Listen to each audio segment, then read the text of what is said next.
Hallelujah. Good morning. सुबह के समय आज के क्लास में हम आप सभी का स्वागत करते हैं और एक बार फिर से आज के क्लास में आगे बढ़ेंगे और बढ़ते हुए हम इस वक्त निर्गमन की किताब में से हम आज देखेंगे और उसी में हम निरंतर आगे बढ़ेंगे आज के दिन में। जैसे कि हम सब जानते हैं, परमेश्वर की बड़ी योजना इस वक्त हौदी को लेकर के या और किसी चीज को लेकर के, परमेश्वर के एक एक चीजों को परमेश्वर ने जैसे बनाया उसको हम देख रहे हैं। और अभी हम अभिषेक का तेल, जो आज का विषय हमारा रहेगा, उसके विषय में देखेंगे, क्योंकि आजकल अभिषेक का तेल जो है वो बड़ा सस्ता सरल दिखता है ना, और मार्केट में बिकता भी है। तो ये सारी चीजें हैं, ये बहुत विवादित चीजें हैं जो पुराने नियम से चली आ रही हैं, उसको नए नियम में कन्वर्ट करके और उसके बाद में उसका गलत तरीके से उपयोग करना, या ये बोलना कि हम तुम्हें पवित्र आत्मा का अभिषेक देते हैं और लहू से मसा करते हैं और ये तेल उड़ेलते हैं। तो हर एक लोगों को उन दिनों में अभिषेक नहीं दिया गया या अभिषेक का तेल नहीं लगाया गया, क्योंकि अभिषेक का तेल जो है परम पवित्र है। और कैसे, आइए हम देखते हैं। फिर यहोवा ने मूसा से कहा, निर्गमन 30 अध्याय 22वां वचन। फिर यहोवा ने मूसा से कहा, तो उत्तम से उत्तम सुगंध द्रव्य ले, अर्थात देखिए, उत्तम से उत्तम सुगंध द्रव्य ले, अर्थात पवित्र स्थान के सेकेल के अनुसार 500 सेकेल, जो पवित्र स्थान में एक सेकेल दिया जाने वाला था, तो वो सेकेल के हिसाब से, तो 500 सेकेल अपने आप निकला हुआ गंधरस और उसका आधा अर्थात 250 सेकेल सुगंधित दालचीनी और 250 सेकेल सुगंधित अगर, जो नापने का था उसमें 500 सेकेल अपने आप निकला हुआ ना, कोई निकाला हुआ नहीं, अपने आप निकला हुआ गंधरस, और उसका आधा अर्थात 250 सेकेल सुगंधित दालचीनी सब जानते हैं, 250 सेकेल सुगंधित अगर मतलब जो अगरबत्ती होता है तो उसमें जो ऊपर में परत रहता है उसको अगर बोलते हैं। तो अगर, तो ये सारी चीजें होनी चाहिए, गंधरस, दालचीनी और अगर, ये सब ले आओ और आगे बढ़ते हैं। और 500 सेकेल तज और एक ही जैतून का तेल लेकर उनसे अभिषेक का पवित्र तेल अर्थात गंधी की रीति से तैयार किया हुआ सुगंधित तेल बनवाना और अभिषेक का पवित्र तेल ठहरे। ये तेल ऐसे नहीं है, मैं देखिए तेल के विषय में जो बातें हैं, देखिए गंधरस हम जानते हैं और हमने इसके ऊपर में क्लास भी देखा है, दालचीनी हम जानते हैं, सुगंधित अगर के विषय मैंने बता दिया, और 500 सेकेल तज, इसके विषय में मुझे बहुत ज़्यादा मिला नहीं है, लेकिन ये किसी न किसी प्रकार का कोई तेल होगा या जिससे तेल निकलता हो, ऐसा कोई पात्र होगा, ऐसा कोई बीज होगा या कुछ भी होगा।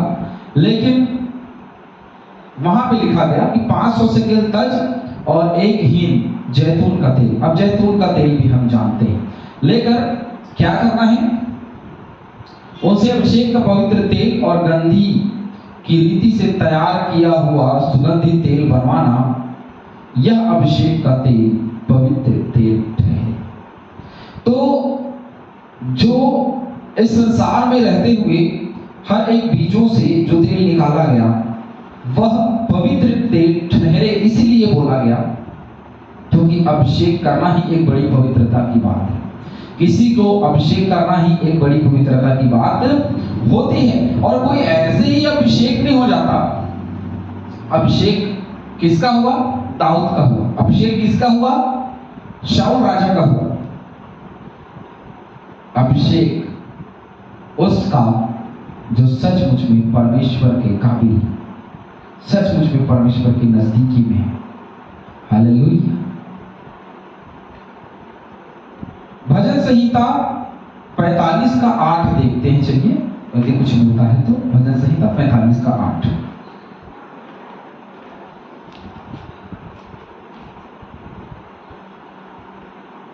तेरे सारे वस्त्र गंधरस अगर और तेज से सुगंधित हैं, तो हाथी दाग के मंदिरों में तार वाले बाजों के कारण आनंदित हुआ है। तेरे सारे वस्त्र गंधरस, अगर और तेज से, है ना। तो बाइबल में और जगह में तेज का वर्णन आया है ना। तो यहाँ पे तज जो लिखा हुआ है अर्थात वो तेज है, जिसको मैं बताना चाह रहा था। मेरे जो बाइबल जो मैं पढ़ रहा हूँ, जो पढ़ा रहा हूँ, उस बाइबल के अनुसार में यहाँ पे तज लिखा है, लेकिन जैसे हम भजन संहिता में जाते हैं तो वहाँ तेज का वर्णन है। तो ये तेज का तेल,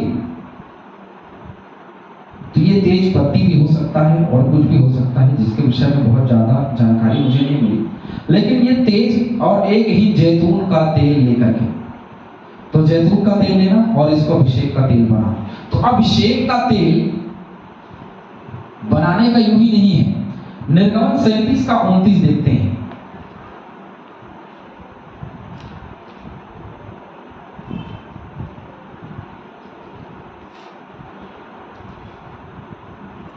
जहां लिखा है, और उसने अभिषेक का पवित्र तेल और सुगंधित द्रव्य का धूप गंधी की रीति के अनुसार बनाया, है ना। तो आगे चल करके हम देखते हैं, जैसे इसने कहा था आगे चल करके वैसे ही बनाया गया। तो क्या आज हम उसी रीति से बनाते हैं? क्या वो सिकेल से नापा हुआ है? यदि हम व्यवस्था की बात करते हैं तो क्या वो सिकेल से नापा हुआ है? शायद। और सिकेल से नाप कर क्या वो बड़ी पवित्रता के साथ अपने आप निकाला हुआ तेल है? शायद। हालेलुया। परमेश्वर को किसी बात, ये लोग क्या, देखिए ये अभिषेक का तेल, ये बड़ी ही गंभीरता का विषय था उन दिनों में। क्योंकि अभिषेक करना मतलब जो परमेश्वर के लिए या परमेश्वर के काम के लिए चुने जाते थे, उनका ही अभिषेक किया जाता था। आजकल तो किसी का भी अभिषेक कर दिया जाता है, भले वो काम करे ना करे, चलो पवित्र आत्मा का अभिषेक, तेल लगा दिया, पवित्र आत्मा का अभिषेक हो गया, और बाद में पता चलता है कि वो परमेश्वर का काम नहीं करता। तो अभिषेक का तेल, जिसके विषय में आज के समय में बहुत ज्यादा जानना जरूरी नहीं है आज के सुसमाचार प्रचार के लिए, लेकिन हम जब सुसमाचार प्रचार करना चाहते हैं, हमको जानने की आवश्यकता है कि ये किन किन चीजों से मिलकर के बनी हुई, जैसे गंधरस, दालचीनी और अगर और तेज और जैतून का तेल, इन 5 चीजों से मिलकर के अभिषेक का तेल गंधी हुई रीति से बनाया गया और इसको सुगंधित तेल बनाया गया और इसको अभिषेक का पवित्र तेल ठहराने के लिए कहा गया। क्या आज हमारे पास जो है वो क्या पवित्र किया हुआ तेल है या वो पवित्र ठहराया हुआ तेल है? शायद। हालेलुया। चलिए, और उससे मिलाप वाले तंबू का और साक्षी पत्र के संदूक का, क्या कहा? मिलाप वाले तंबू का, साक्षी पत्र के संदूक का, आगे, और सारे सामान समेत मेज का भी, किसका?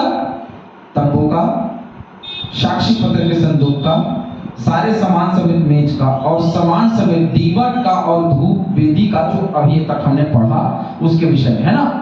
तो दीवट का, धूप वेदी का और सारे सामान समेत, जो उस सामान दीवट के लिए बनाया गया वो सारा सामान समेत, और सारे सामान समेत होम वेदी का और पाए समेत हौदी का अभिषेक करना। किसका अभिषेक करना? हर एक चीजों का जो अभी तक बना है, जो अभी तक परमेश्वर ने मूसा को कहा, उन हर एक चीजों को जब बनाया जाए तो वैसे अभिषेक करना। क्या बात। और आगे यदि हम देखते हैं तो वहां हमको मिलेगा, चलिए पढ़िए, वहां जब हम पढ़े तो मिलेगा, और सारे सामान समेत होम और हौदी का भी अभिषेक करना और उनको पवित्र करना, जिससे वे परम पवित्र ठहरे, और जो कुछ उनसे छू जाएगा वह पवित्र हो जाएगा। अर्थात ये ऐसा अभिषेक का तेल है जो हर एक चीजों पर पड़ती चली जाएगी और वो पवित्र हो जाएगी, पवित्र बन जाएगी। इतना पवित्र उस तेल को ठहराया, वेदी में चढ़ाओ, हौदी को दो, सारे सामान समेत साक्षी पत्र के संदूक को, मिलाप वाले तंबू में, सारे सामान समेत दीवट और धूप वेदी में, हर एक में वो लगाया जाए और वह पवित्र किया जाए। हालेलुया। 31 वचन में लिखा है, और इस्राएलियों को मेरी आज्ञा सुनाना, यह तेल तुम्हारी पीढ़ी पीढ़ी में मेरे लिए पवित्र अभिषेक का तेल होगा। तो पवित्र अभिषेक का तेल आने वाली पीढ़ी से पीढ़ी तक ये चीजें जो है वो होनी चाहिए, होती रहनी चाहिए। यह किसी मनुष्य की देह पर ना डाला जाए। क्या लिखा है? मैंने सुना नहीं ठीक से। ये तेल किसी मनुष्य के देह पर ना डाला जाए और मिलावट में उसके समान और कुछ ना बनाना। उसके मिलावट में उसके समान और कुछ नहीं बनाना है। क्यों? क्योंकि वह पवित्र है, यह तुम्हारे लिए भी पवित्र होगा। ये वो अभिषेक का तेल है जो परमेश्वर ने दिया। आगे चल करके हम दाऊद का अभिषेक, साउल राजा का अभिषेक, वो सारी चीजें देते हैं और तेल तो लेडरा भी देखते हैं, लेकिन उसके विषय में भी आगे हम चर्चा करेंगे। लेकिन आज जिस विषय में आज चर्चा कर रहे हैं वो परमेश्वर की वेदी को शुद्ध करने के लिए तेल है, जो उसके वेदी को शुद्ध करते हैं, पाक और पवित्र करते हैं। इसीलिए मैंने कहा कि ये आज के समय पे बहुत ज्यादा अध्ययन करने की आवश्यकता नहीं है। अध्ययन करने की आवश्यकता वो है जब दाऊद का अभिषेक या जब शाऊल का अभिषेक किया गया, तो वो क्या था और वो कैसे था। वो एक प्रकार का चिन्ह था जिसमें एक प्रकार का चिन्ह या एक प्रकार का पवित्र किया हुआ वो तेल जो दुआ के साथ, जो प्रार्थना के साथ किया जाता है और उसको सेवा के लिए या परमेश्वर के काम के लिए तैयार किया जाता है, उसके लोगों के रक्षा के लिए तैयार किया जाता है। मजाक मत समझिए किसी भी चीज को, क्योंकि बाइबल मजाक नहीं करती, क्योंकि वो परम पवित्र और अति पवित्र और अति पवित्र ठहराया जाने वाला तेल है। हालेलुया।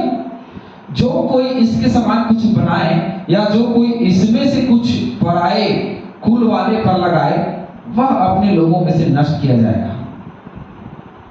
इसके जैसा और कुछ नहीं बन सकता। ये बनाया जाएगा आपके पास में जो साधन है उसी से, लेकिन इसको पवित्र कौन करता है? परमेश्वर यहोवा, क्योंकि वही उसी को अधिकार है पवित्र करने का। और वो पवित्र करता है और पवित्र करके वो देता है कि वेदी और हर एक चीजों में लगाइए। दो अभिषेक का तेल हमको देखने को मिलता है बाइबल में।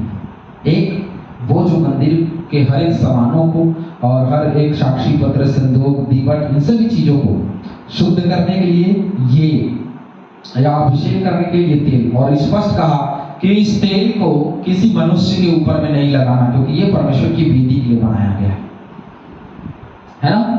तो कभी भी इस तेल को और किसी चीज के लिए इस्तेमाल नहीं करना, वो उसी काम के लिए इस्तेमाल किया जाए। और ये उसकी गहराई है कि हमें समझना पड़ेगा कि हम क्या मांगते हैं। मैं एक जगह गया हुआ था, मैंने एक की प्रार्थना सुनी, प्रभु जैसे तूने मूसा को अभिषेक का तेल दिया और उसके बाद में अपने लोगों का अभिषेक किया, प्रभु इस स्थान में आ और इस तेल में उतर और उसी के समान अभिषेक कर। नहीं, ये मूसा को दिया हुआ अभिषेक का तेल नहीं है। मूसा को दिया हुआ अभिषेक का तेल ये है, वो केवल पवित्र वेदी पर चढ़ाया जाना चाहिए, जो मूसा को पवित्र तेल दिया गया। तो सोच समझ के, क्योंकि वचन की गहराई को समझना जरूरी है। आप ऊपर से तो बोल सकते हैं, लेकिन वचन की गहराई में जाना बहुत जरूरी है। वचन की गहराई यही कहती है कि वह अभिषेक का तेल वो तेल है जो मूसा को मिला, वो दीवट और अन्य जो चीजें वहां थी मंदिर के अंदर या मंदिर में जो बनाई गई, जिस बेस से बनाया गया, उनको अभिषेक करने के लिए वो तेल, ताकि वो अभिषेक किया जाए और वहां पूरी पवित्रता झलके और परमेश्वर की उपस्थिति। इसीलिए ये अभिषेक का तेल उसको दिया। अभिषेक का तेल की यदि प्रार्थना करनी है तो आप शामिल की अभिषेक के तेल के विषय में प्रार्थना कीजिए। मूसा के अभिषेक के तेल के विषय में प्रार्थना कभी मत करिए, क्योंकि ये मनुष्य के ऊपर में डाला नहीं जाएगा। स्पष्ट रूप से हमने वचन में सुना है। हालेलुया। तो वचन ही आप खुद जवाब देता है। वैसे ही समझना बहुत जरूरी है कि आज अभिषेक जो हम मांग रहे हैं वो कौन से तेल के विषय मांग रहे हैं। और आज वो तेल का अभिषेक नहीं, परंतु आज पवित्र आत्मा का अभिषेक है। आज हमारा जीवन जो है वो पवित्रता के अभिषेक से और एक अच्छे और सच्चाई से चलने के अभिषेक से आज हमारा जीवन चलता है। आज बोलते हैं लोग कि आओ हम तुम्हें पवित्र आत्मा का अभिषेक दें। नहीं, जब तक परमेश्वर नहीं देगा हम में से किसी को नहीं मिलेगा। जैसे मैंने पहले के क्लासों में आपको बताया, हम मेहनत करें इसलिए नहीं कि हमें पवित्र आत्मा मिलेगी, नहीं, इसलिए मेहनत करें कि हम परमेश्वर के नजदीक में चले जाएं, परमेश्वर की शुद्धता और पवित्रता में हम आगे बढ़ें। यदि हम उसके लिए मेहनत करेंगे तो पवित्र आत्मा का जो धरना है वो हमारे जीवन में भरेगा और सचमुच उसके 9 फल हमारे जीवन में दिखाई। प्रभु परमेश्वर हम सभी को आशीष। आमीन।